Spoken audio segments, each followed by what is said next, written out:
한 사업가가 있었습니다. 이 사업가가 다른 도시에 있는 회사와 좋은 계약을 체결하기 위해서 이제 차를 몰아서 고속도로를 달리고 있었습니다.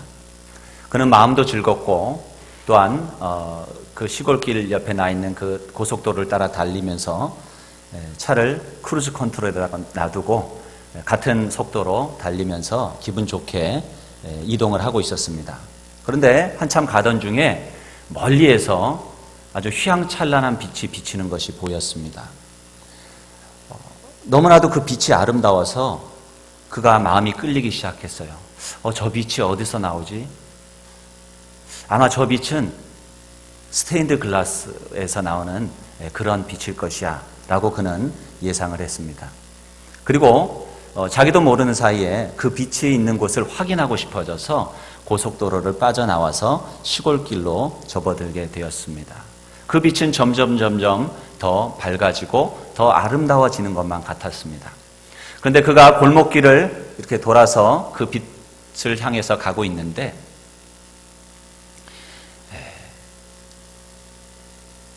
그때 구름이 끼어서 해를 가리게 됩니다.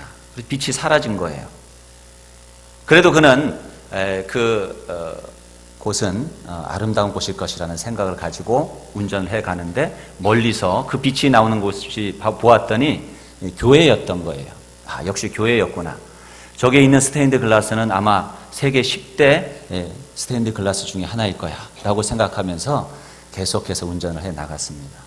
그런데 교회에 딱 도착해서 보았더니 그 교회는 파괴되고 또 황폐하게 된, 아무도 오지 않는 그러한 폐허가 된 교회였습니다. 문짝들도 다 떨어져 있고 유리창들도 많이 깨져 있는 것이었어요. 그는 너무나도 실망스러웠습니다. 그렇지만 그래도 아마 멋있는 스테인드 글라스가 있을 것이야 라고 생각하면서 교회의 뒷문으로 찾아갑니다. 뒤쪽 마당에 가서 보았더니 창문이 있기는 한데 스테인드 글라스도 아니고 그냥 일반 창문에다가 아주 오래돼서 창틀도 다 녹이 슬어 있는 그런 상황이었습니다. 이 사업가는 너무나 실망이 되었습니다. 그래서 차를 몰고서 고개를 저으면서 아이고 내가 왜 이랬을까 하면서 돌아오려고 하는데 그때 구름이 물러가고 해가 뜨면서 다시 그 창문에 빛이 비추기 시작했는데 너무나도 아름다운 빛이 비추는 것이었습니다. 그는 그 휘황찬 빛 가운데에서 하나님의 임재를 경험하게 됩니다. 그리고 하나님께서는 평범한 것 가운데 임하셔서 놀라운 광채를 만드시는 분이심을 그는 깨닫게 되었습니다. 일상생활에서 있을 수 있는 평범한 이야기인데 이 이야기가 우리에게 던져주는 많은 메시지가 있다고 생각을 합니다. 첫째는 우리가 크리스천으로서 세상에 빛된 삶을 살아야 하는데 그 빛은 우리의 삶에서 나온다기보다는 하나님의 빛이 우리를 비출 때에 우리가 그 빛을 비출 수 있다는 것입니다. 둘째로 하나님의 빛은 우리의 있는 모습 그대로 우리의 모습 속에 비추어서 무지개와 같은 아름다운 빛을 발하게 하신다는 사실입니다. 우리가 다 허물어져 가는 녹슨 창문 같을지라도 우리 주님은 있는 모습 그대로 우리를 받으시는 분이십니다. 그리고 그 분의 은혜의 빛을 우리가 받을 때에 우리는 이 세상에서 나는 부족하지만 연약하지만 나만이 비출 수 있는 아름다운 빛을 낼 수가 있는 것입니다. 빛을 비출 때에 중요한 것은 그 창문이 어떠한가 하는 것이 아니라 그 창문을 빛 앞에 내어 놓느냐 아니면 어둠 속에 감추어 놓느냐가 결정하는 거예요. 아무리 아름다운 보석이 있어도 그것이 어둠 속에 갇혀 있다고 한다면 저기 땅속 깊이 묻혀 있다고 한다면 그것은 아무런 가치를 나타낼 수가 없습니다. 그러나 그것이 밝은 빛 가운데로 나올 때에는 아름다운 그 빛을 발하게 될 것입니다. 우리는 지금 사순절 세 번째 주일을 맞이하고 있습니다. 사순절 하면은 우리는 주님의 고난을 생각하고 절제하는 기간으로 알고 있습니다. 그러나 그와 더불어서 이 사순절 절기에는 우리가 이루어야 될 또 다른 과제가 있습니다. 그리고 축복이 있습니다. 그것은 내 자신 안에 숨겨진 보화들을 캐내서 주님의 빛 가운데 내려놓는 것입니다. 그러면 주님의 빛을 이 세상에 비추게 할 우리 안에 보화가 과연 무엇일까? 내가 주님 앞에, 주님의 빛 앞에 내어놓을 것이 무엇인가? 오늘 말씀을 함께 나누면서 은혜를 나누기 원합니다. 예수님 당시에 예루살렘에 양문이 있었는데 그 가까운 곳에는 베데스다라고 하는 연못이 있었습니다. 그 연못에는 5개의 행각이 있었어요. 가끔 그 연못에 바닥에서부터 물이 끓어올라가는 그러한 현상이 나타날 때가 있었는데 사람들은 그것이 하늘에서부터 천사가 내려와서 그 물을 휘저어서 그와 같은 현상이 나타난다라고 생각했습니다. 당시로 보면 과학적으로 그런 것들을 설명할 수 없으니까 사람들이 그렇게 신화적으로 생각을 했던 것입니다. 그리고 그렇게 물이 끓어오를 때에 누구라도 어떤 병을 가진 사람이라도 그 호수에 먼저 들어가면 어떤 병이라도 다 낫는다라고 하는 그런 소문이 있었습니다.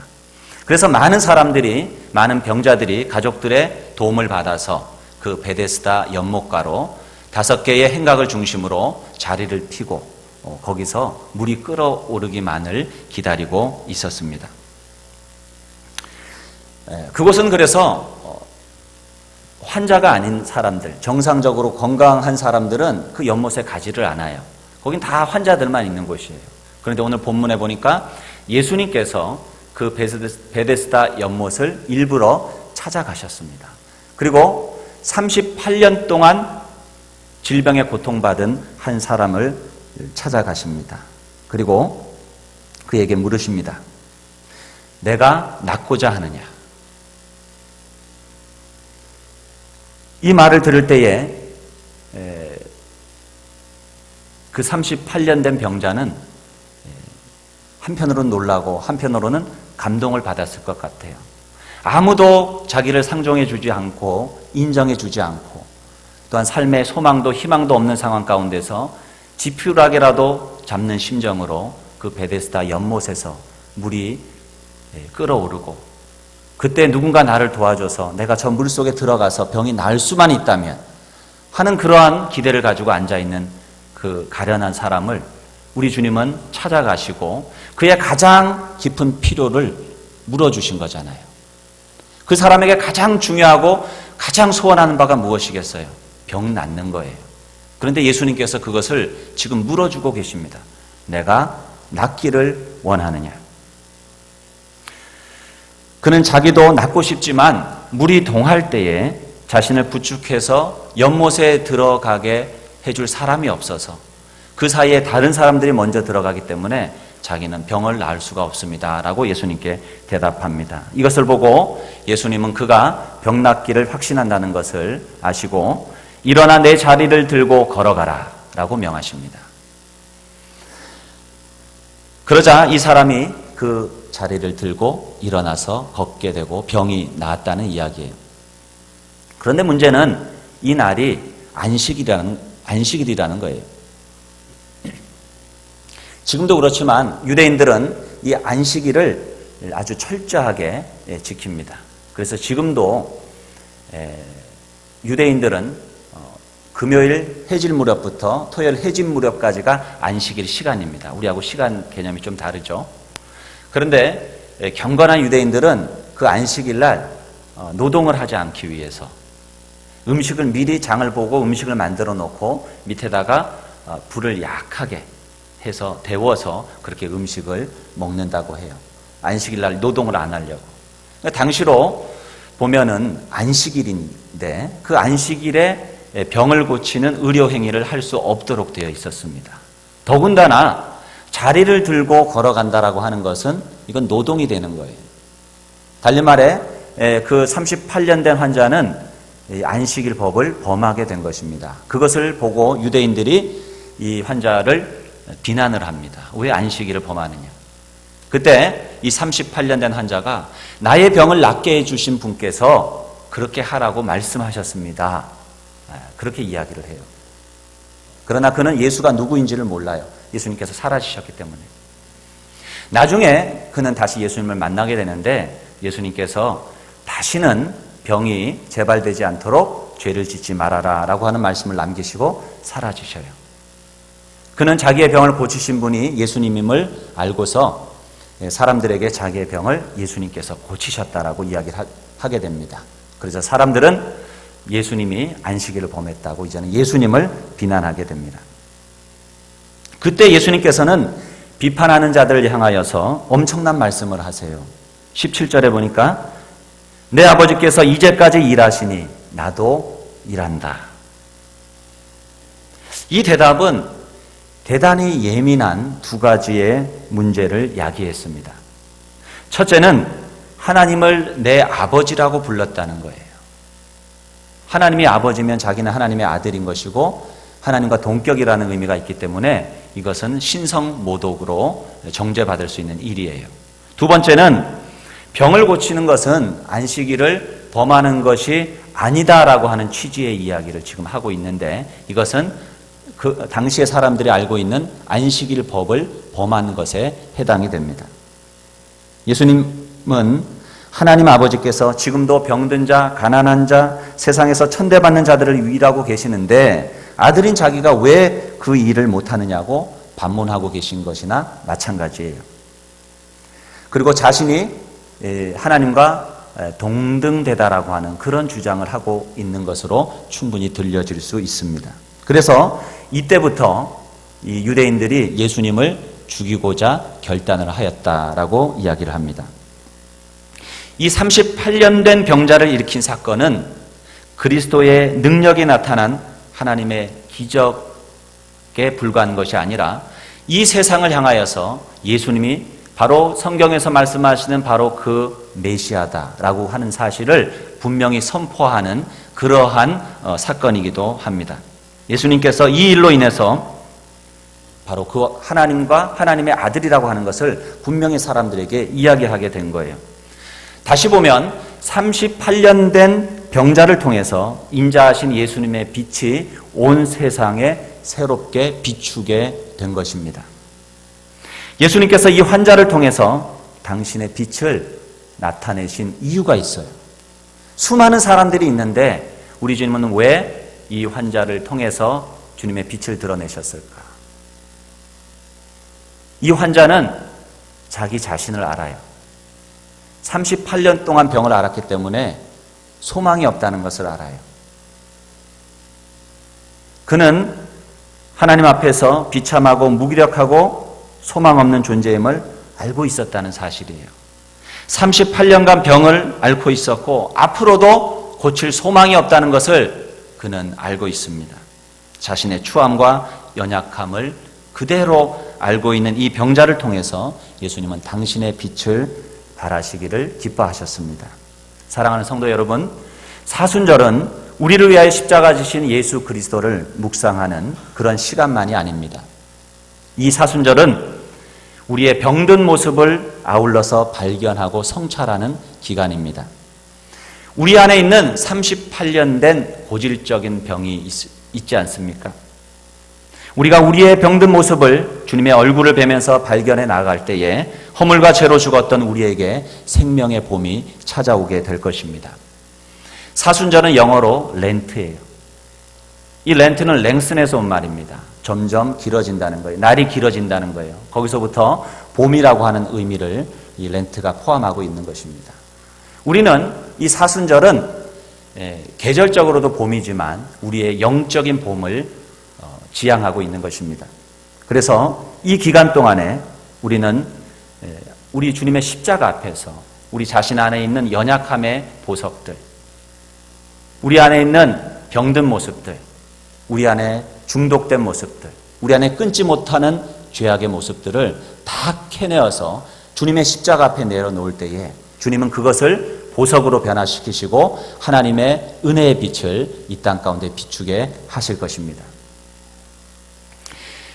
존 마틴이라고 하는 가톨릭 신부가 계시는데 이분이 Blessed are the Addict라고 하는 중독자들은 복이 있다라고 하는 책을 지은 분이에요. 이분의 아버님은 알코올 의존증 환자셨습니다. 그런 계기로 그는 알코올 중독에 대해서 공부하게 되었고요. 나중에 알코올 중독자들을 섬기는 그런 사역을 하시게 됩니다. 그리고 그 경험을 토대로 중독자들은 복이 있다라고 하는 이 책을 저술하게 되었습니다. 그는 중독의 시작은 삶의 현실을 도피하는 데서부터 시작된다라고 이야기했습니다. 삶의 현실을 도피하기 위해서 제일 쉽게 하는 것이 뭡니까? 술, 담배, 마약 이런 것들에 손을 대는 거예요. 그러나 술, 담배, 마약 말고도 삶의 현실을 도피하기 위해서 하는 모든 것들이 다 중독이 되는 거예요. 도박, 음식, 섹스, 인간관계, 일, 심지어 종교까지 중독이 될 수 있습니다. 쇼핑도 중독이 될 수 있습니다. 그는 21세기에는 훨씬 더 많은 중독이 나타나게 될 것이라고 예견하였습니다.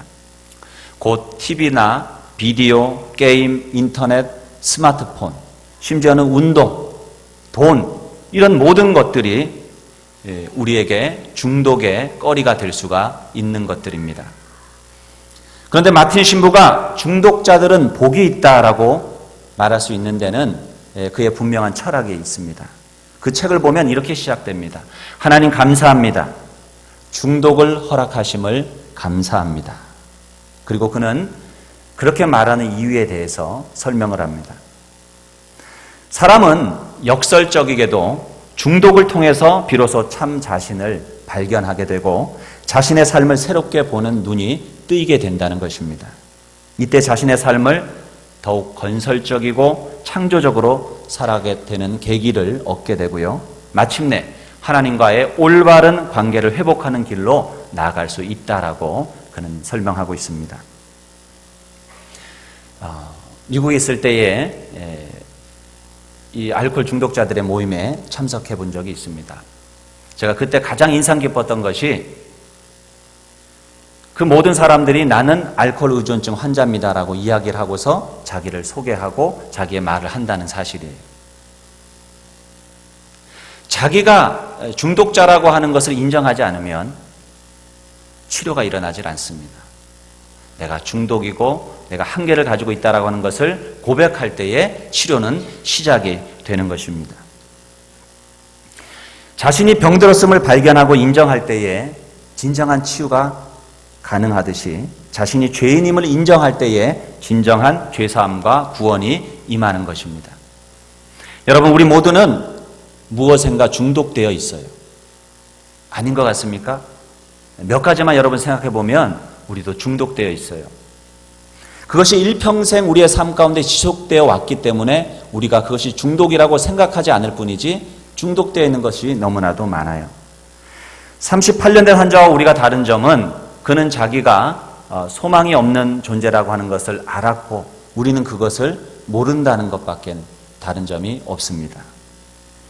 마틴 신부는 중독의 시작이 삶의 현실을 도피하는 데서부터 시작된다라고 했는데 우리가 우리의 삶 가운데서 어떤 고통이나 문제를 회피하려고 하는 모든 시도들, 그 고통을 경감시키려고 하는 모든 시도들은 우리에게 중독이 될 수 있다는 것을 알아야 합니다.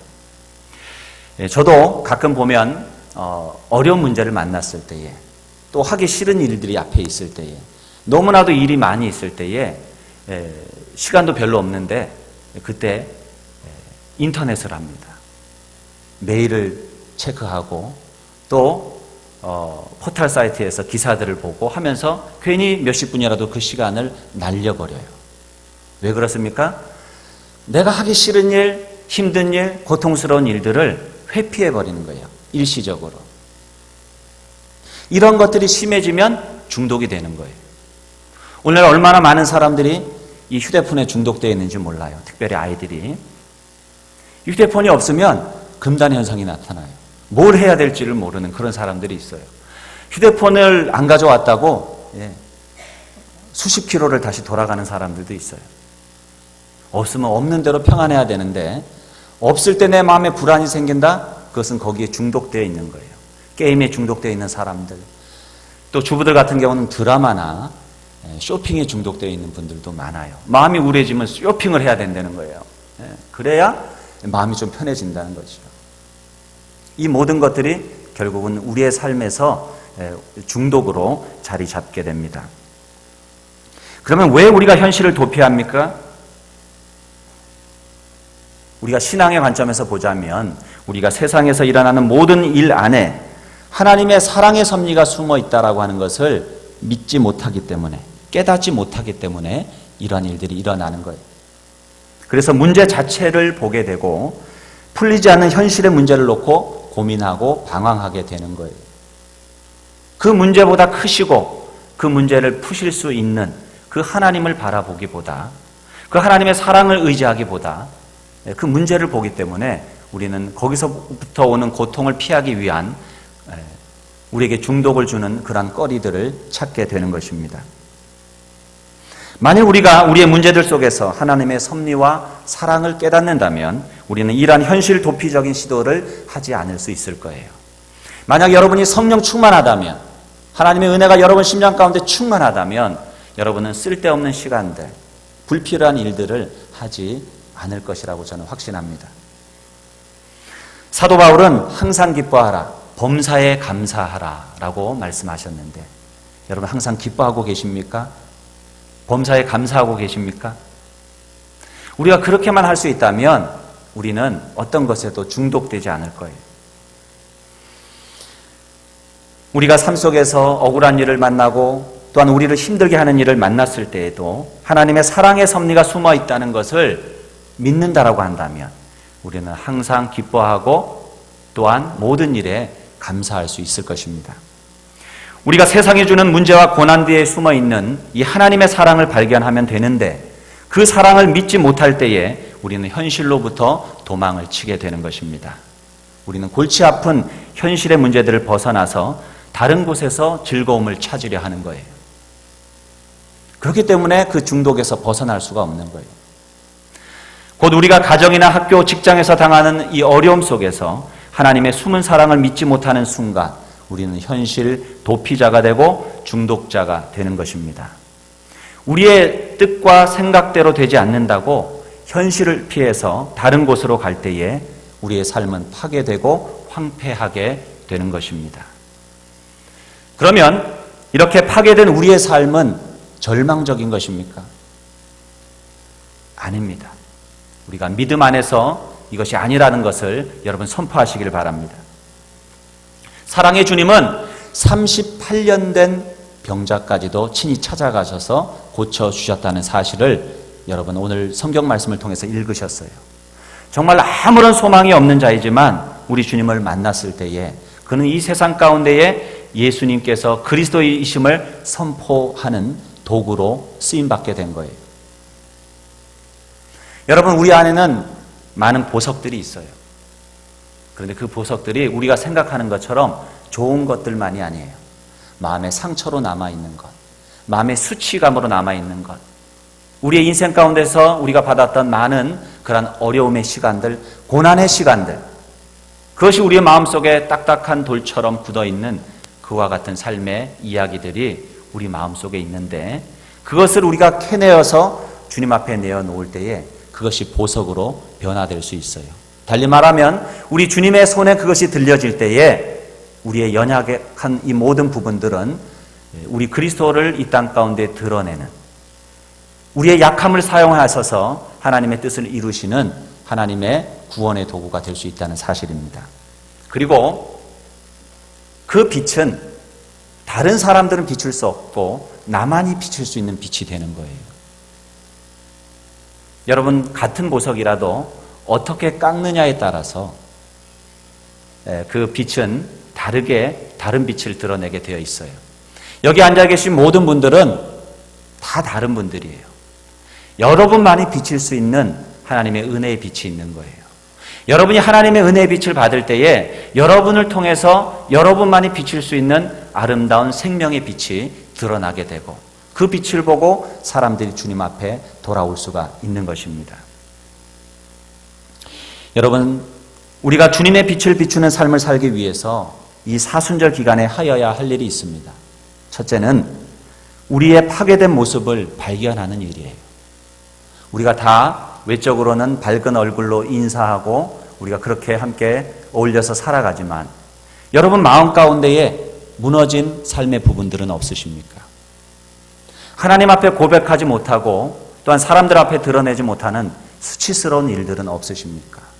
여러분 마음에 딱딱한 상처로 딱정이처럼 그렇게 앉아있는 그러한 부분들은 없으십니까?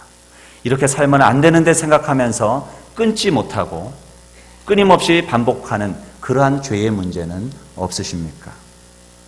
하나님의 사랑을 믿지 못한 결과로 황폐화된 그러한 삶의 부분이 있다면 이 사순절 기간 여러분 주님의 십자가를 묵상하면서 동시에 여러분 자신을 돌아보는 귀한 시간이 되시기를 바랍니다.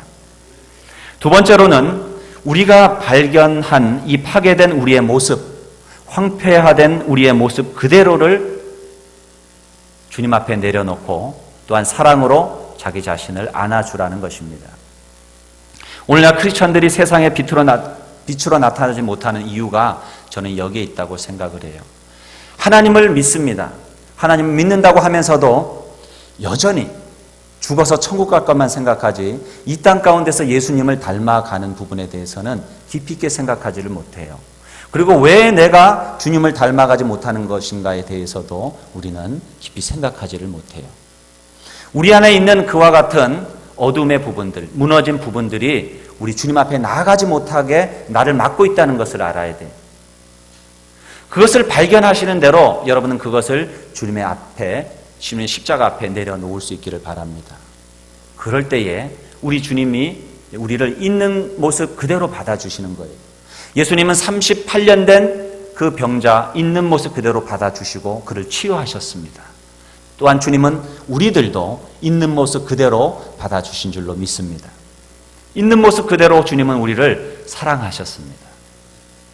우리 주님은 새 계명을 주노니 서로 사랑하라. 내가 너희를 사랑한 것 같이 너희도 사랑하라 말씀하셨습니다. 또한 내 이웃을 내 몸과 같이 사랑하라 말씀하셨어요. 내 몸과 같이 이웃을 사랑하라고 그랬어요. 그러면 이 말은 뭐예요? 내가 나를 사랑하지 못하면 어떻게 남을 사랑할 수 있겠어요?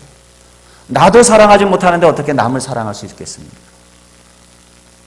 주님은 우리를 사랑하시기 때문에 십자가에 달려서 우리 대신 돌아가셨어요. 그야말로 피 터지는 사랑을 하셨습니다. 그리고 너도 네 자신을 내가 너를 사랑한 것처럼 사랑하렴 그렇게 말씀하십니다. 우리가 나를 사랑할 때에, 나를 진심으로 안아줄 때에, 나를 받아줄 때에 우리가 다른 사람들에게도 사랑할 수 있고 그들을 받아줄 수가 있는 것입니다. 우리 안에 죄책감과 수치심이 있으십니까? 그것을 여러분이 느끼십니까? 그것이 주님 앞에 내려놓게 될 때에 보석이 되는 거예요. 하나님의 영광의 빛, 그 은혜의 빛을 비출 수 있는 아름다운 보석으로 쓰임받게 될 것입니다. 사랑하는 성도 여러분, 자신의 일그러진 모습을 안으시는 그런 이 절기가 되기를 주의 이름으로 축복합니다. 여러분의 외롭고 황폐한 심령을 껴안아주세요. 우리의 이웃은 우리의 파괴된 모습을 비판하지만 주님은 우리의 모습 그대로를 껴안기 위해서 십자가에 달려 죽으신 거예요. 우리도 그렇게 해야 됩니다. 주님은 우리를 향해서 이렇게 말씀하십니다. 네가 낫고자 하느냐? 일어나 내 자리를 들고 걸어가라. 내가 낫고자 하느냐? 일어나 내 자리를 들고 걸어가라. 여러분 낫기를 원하십니까? 정말 여러분 낫기를 원하십니까? 치유되기를 원하십니까? 그렇다면 그것을 주님 앞에 내어 놓으셔야 됩니다. 여러분이 깔았던 여러분의 한계의 자리, 여러분을 묶어둔 그 자리를 들고 걸어가셔야 됩니다. 여러분이 믿음으로 주의 음성을 들으시고 여러분을 한계 짓고 주님 앞에 나오지 못하게 만드는 그 자리를 들고 걸어가시기를 주의 이름으로 축복합니다. 사순절은 우리의 죄악된 모습을 그대로 껴안아주는 주님을 바라보는 기간입니다. 아울러서 주님을 괴롭힌 우리의 악한 모습 그대로를 우리가 껴안아주는 절기이기도 합니다. 우리가 우리 자신을 껴안을 때에 그 빛 대신 주님 앞으로 나아갈 때에 주님은 주님의 일을 나를 통해서 행하실 것입니다. 고아의 아버지, 기도의 사람 조지 뮬러를 여러분 아실 것입니다. 그는 10,000명 이상의 고아를 키운 고아의 아버지로 불려진 사람입니다. 그는 매 주일 600파운드의 돈이 필요한 고아원을 운영했는데 한 번도 그 고아들을 굶긴 적이 없다고 해요. 그가 하나님 앞에 기도하면 하나님께서 놀라운 방법으로 그 모든 필요를 채워주셨기 때문입니다. 그런데 우리는 그가 체험한 기적과 같은 일들, 기도 응답의 이야기는 많이 들었지만 그의 회심 전의 모습은 잘 모르는 것 같습니다. 회심 전에 이 조지 뮬러는 추악한 죄인이었습니다. 어릴 때 그는 거짓말하고 훔치고 도박하고 낭비하는 삶을 살았다고 합니다. 그는 때로 아버지의 돈을 훔쳐서 탕자처럼 다른 도시로 가서 거기서 비싼 호텔에서 묵으면서 돈을 허랑방탕하게 쓴 적도 많았다고 합니다. 돈이 다 떨어질 때까지 낭비하고 방탕한 생활하다가 호텔비를 내지 못해서 호텔에서 옷이나 물건이 압수당하는 그런 일도 많았다고 합니다. 이러던 조지 뮬러가 좋은 친구 덕분에 기독교 모임에 참석하게 되고 거기서 예수님을 영접하게 되었습니다. 그리고 그의 삶은 변화되어 고아의 아버지가 됩니다. 그가 그렇게 변화될 수 있었던 이유는 친구의 도움으로 스스로 자신의 악한 그런 모습을 안아주었고 자기의 죄악된 모습을 안아주시는 십자가의 주님을 만났기 때문입니다. 그래서 그만이 비칠 수 있는 아름다운 빛을 온 세상에 비추었습니다. 어찌 그뿐이겠습니까? 저와 여러분도 주님 앞에 나아온다면 우리 마음속에 있는 그와 같은 모든 죄의 짐과 연약의 짐 그리고 수치와 절망 이 모든 것들을 주님의 빛 아래에 내려놓을 수만 있다면 하나님은 여러분을 통하여서 여러분만이 비칠 수 있는 그 빛을 비추게 될 것입니다. 여러분이 사순절 기간 주님의 십자가 앞에서 자신을 성찰하고 자신의 깊은 마음 가운데 있는 그와 같은 보석들을 캐내어 주님 앞에 내어놓는 귀한 시간 되어지므로 하나님의 놀라운 치유의 기적을 경험하고 주님의 구원의 도구로 쓰임받는 저와 여러분 되시기를 주의 이름으로 축원드립니다. 기도하겠습니다. 우리 주님은 오늘 우리에게 말씀하십니다. 내가 낫고자 하느냐? 여러분 정말 주님의 뜻대로 살아가기를 원하십니까? 주님이 원하시는 삶을 살기를 원하십니까? 주님이 기뻐하는 삶을 살기를 원하십니까? 그러나 나의 힘대로 내 뜻대로 되지 않는 습관적인 죄와 삶의 어려움의 부분들이 있으십니까? 이 시간 주님의 십자가를 바라보시고 여러분의 그 삶의 문제들을 내어놓으시길 바랍니다. 이 사순절 기간 이제 내일부터 특별 새벽 기도회가 시작됩니다. 나를 위해 지신 그 십자가 그리고 내 안에 있는 그 연약의 짐을 주님 앞에 내려놓는 그런 시간이 될 수 있도록 여러분 이 시간 기도하시기 바라고요. 또한 특별 새벽 기도를 통하여서 그 은혜를 이어갈 수 있기를 바랍니다. 우리 다 함께 주신 말씀 생각하며 묵상으로 함께 기도합니다.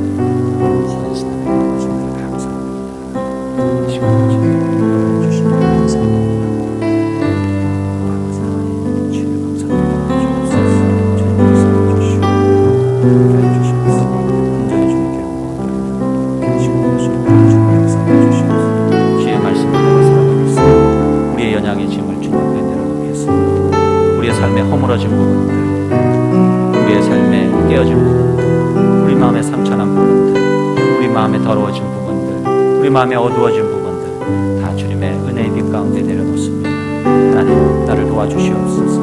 하나님 우리를 도와주시옵소서. 오직 주님께만 영광 돌리며 살아갈 수 있도록 주님 역사하여 주시옵소서. 믿음으로 결단하며 나아가니 주님이 역사하여 주시고 주님 인도하여 주옵소서.